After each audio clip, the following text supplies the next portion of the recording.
आइए सुनते हैं बेंगलोर के पुलिस कमिश्नर राघवेंद्र और आदकर का क्या कहना है। 10:20 to 10:45 there was a explosion near the parked vehicles. Preliminary investigation by us, we feel that it is a motorcycle blast because motorcycle is there and it has ripped apart. It seems to be a explosive plus incendiary bomb, and according to the information available, so far 8 policemen and about 5 civilians, they are injured, and 2 are seriously injured.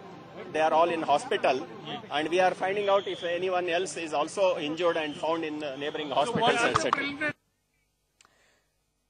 मेरे वरिष्ठ सहयोगी India news के political editor Manish Awasthi मेरे साथ मौजूद है। Manish, motorcycle पर हुआ धमाका इंडिकेशंस क्या देता है? एक, इससे पहले हिंदुस्तान में मोटरसाइकिल पर बॉम्ब प्लांट कब किए गए हैं? 2, और तीसरा, केंद्रीय गृह मंत्रालय से अभी तक 2.5 घंटों में कुछ सब्सटैंशियल पता चल सका या नहीं? नहीं राशिद, ऐसी कोई जानकारी नहीं है जिसके तहत ये पता लगाया जा सके या अभी तक जांच एजेंसियों को ये पता चला है कि आखिर इन धमाकों के पीछे कौन है। इन धमाकों को लेकर तमाम एजेंसियां अभी जुटी हुई हैं यही पता करने में कि आखिर ये किसकी कारगुजारी हो सकती है, इसकी मोडस ऑपरेंडाई यानी काम करने का जो तरीका होता है आतंकी संगठनों का, क्या उससे मेल खाता है, और अगर खाता है तो किस तरीके के विस्फोटक पदार्थ इसमें इस्तेमाल किए गए। इन तमाम बातों पर, तमाम पहलुओं पर जांच तेज कर दी गई है। वहां पर तो सारे इलाके को एक समझे कि जहां पर ये घटना हुई है उसे सील कर दिया गया है, और जो अभी जानकारी आ रही है उसके मुताबिक NIA की टीम भी इस जांच में जुड़ गई है।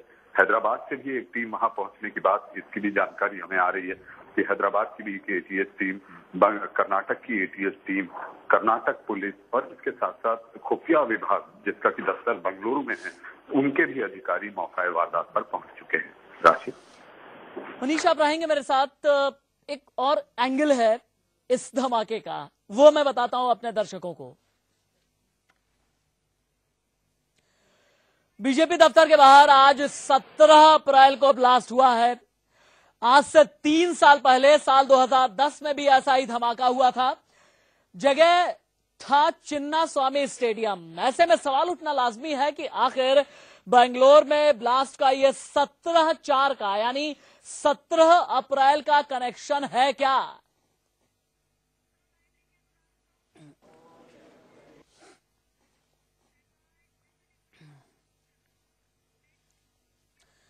न्यूज रूम से मौजूद है मेरे सहयोगी अनुराग के पास चलेंगे। अनुराग, चूंकि आप क्रिकेट कवर करते आ रहे हैं, आपसे मैं एक बड़ा खास सवाल पूछना ये चाहूंगा। आने वाले दिनों में 2013 के IPL के छठे सीजन में कौन से कितने मैचेस लगभग अभी बेंगलुरु में और होने हैं? एक, दूसरा, क्या इस धमाकों के बाद उनमें से कुछ मैचेस शिफ्ट भी हो सकते हैं? इस बारे में कोई जानकारी है आपको? देखिए राशिद, अभी IPL 6 की अगर बात करें तो बेंगलोर को होम ग्राउंड पे अपने चिन्ना स्वामी स्टेडियम में कम से कम अभी उन्हें 5 मैच और खेलने हैं। और जहां तक शिफ्ट होने की बात है तो अभी BCCI की तरफ से कोई आधिकारिक बयान नहीं आया है। और जहां तक बात आतंकी हमलों को आतंकियों के निशाने पर क्रिकेट की बात है राशिद, तो यहां मैं बताना चाहूंगा कि 3 चीजें ऐसी हैं जो क्रिकेट को बिल्कुल टारगेट बनाता है आतंकियों का। सबसे पहली बात तो यह है कि वहां पे एक बड़ी तादाद में दर्शक होते हैं, भगदड़ मचने की वहां पे ज्यादा संभावना होती है। और दूसरा ये राशिद, अपने दर्शकों को भी बताना चाहूंगा, कल बोस्टन में अमेरिका के बोस्टन में जो विस्फोट हुए थे उसमें 52 देशों के एथलीट उसमें हिस्सा ले रहे थे। तो एक धमाके से 52 देश हिल जाएं, ये इससे इंटरनेशनल IPL में काफी देशों के इंटरनेशनल खिलाड़ी खेल रहे हैं। और मेन जो इसमें बात है, जो टारगेट है आतंकियों का, जो ऐसा लगता है कि आतंकियों का टारगेट पे इसलिए IPL है क्योंकि अंतर्राष्ट्रीय स्तर पे आप भारत की छवि भी खराब कर सकते हैं। आपको याद होगा कि पाकिस्तान में श्रीलंकाई खिलाड़ियों पर आतंकी हमला हुआ था, जिसके बाद से पाकिस्तान में अभी तक क्रिकेट दोबारा शुरू नहीं हो पाया है। कोई भी अंतर्राष्ट्रीय टीमें पाकिस्तान में क्रिकेट खेलने नहीं आ रही है। पाकिस्तान की क्रिकेट पूरी तरह खत्म खत्म हो चुकी है। तो अगर हिंदुस्तान में क्रिकेट पर टारगेट किया जाएगा तो हिंदुस्तान के अंतर्राष्ट्रीय स्तर पर एक तो छवि खराब होगी। हिंदुस्तान का क्रिकेट खत्म होने से हिंदुस्तान को कितना बड़ा नुकसान है ये दर्शकों को बताने की जरूरत नहीं है। राशिद, कुछ पता चल पाया है ये जो मल्लेश्वरम इलाका है अनुराग, मल्लेश्वरम इलाका बेंगलुरु के चिन्नास्वामी स्टेडियम से लगभग कितना दूर है? अब देखिए, अब ये बीजेपी ऑफिस के पास हुआ है ये धमाका, और चिन्नास्वामी स्टेडियम से निश्चित तौर पे इसकी दूरी ज्यादा है, वहां धमाके की आवाज भी शायद वहां तक न पहुंची हो। पर ओवरऑल अगर आप देखें, पूरा सिनेरियो देखें राशिद, तो उसमें इस बात से कतई इनकार नहीं किया जा सकता है कि आतंकियों के निशाने पर क्रिकेट भी हो सकता है। क्या आपकी बात का मतलब मैं ये समझू अनुराग, चूंकि आईपीएल में न सिर्फ हिंदुस्तानी खिलाड़ी बल्कि ज्यादा जो सुर्खियां बटोरते हैं, जो कैमरे के लेंस जिनका पीछा करते हैं, वो विदेशी खिलाड़ी होते हैं, विदेश से आए मेहमान होते हैं, विदेशी चीयर लीडर्स होती हैं। तो कहीं ना कहीं इस तरीके के धमाके करके संदेश दूर तक ले जाने की कोशिश की जाती है कि देखिए हमारी पहुंच वहां तक भी है, हम धमाका फला जगह पर भी कर सकते हैं, हम इस तरीके के किसी आयोजन को प्रभावित भी कर सकते हैं। देखिए राशिद, निश्चित तौर पर कोई भी आतंकी संगठन हो, कोई भी आतंकी आउटफुट हो, धमाका आप करते हैं तो आप उसके साथ करते हैं, आप उस मोटिव के साथ करते हैं कि इसका असर दूर तक जाए। और आईपीएल में लेंसेज की जहां तक बात है राशिद, आपने कही तो वो तो भारतीय खिलाड़ियों पर भी है उतना, पर अगर हिंदुस्तान की क्रिकेट पर असर पड़े अंतर्राष्ट्रीय स्तर पर, जैसा कि मैंने पाकिस्तान का उदाहरण दिया, अंतर्राष्ट्रीय स्तर पर अगर हिंदुस्तान की पाकिस्तान जैसी स्थिति हो जाएगी तो हिंदुस्तान को बहुत बड़ा नुकसान होगा। राशिद, ठीक बात है।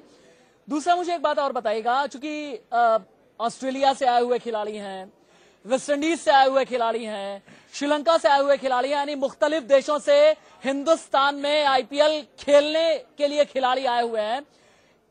इनकी जो तमाम एम्बेसीज हैं या तमाम जो सरकारें हैं, मुख्तलिफ देशों की जो सरकारें हैं, अपने खिलाड़ियों को लेकर के जाहिर सी बात है चिंतित हो रही होंगी।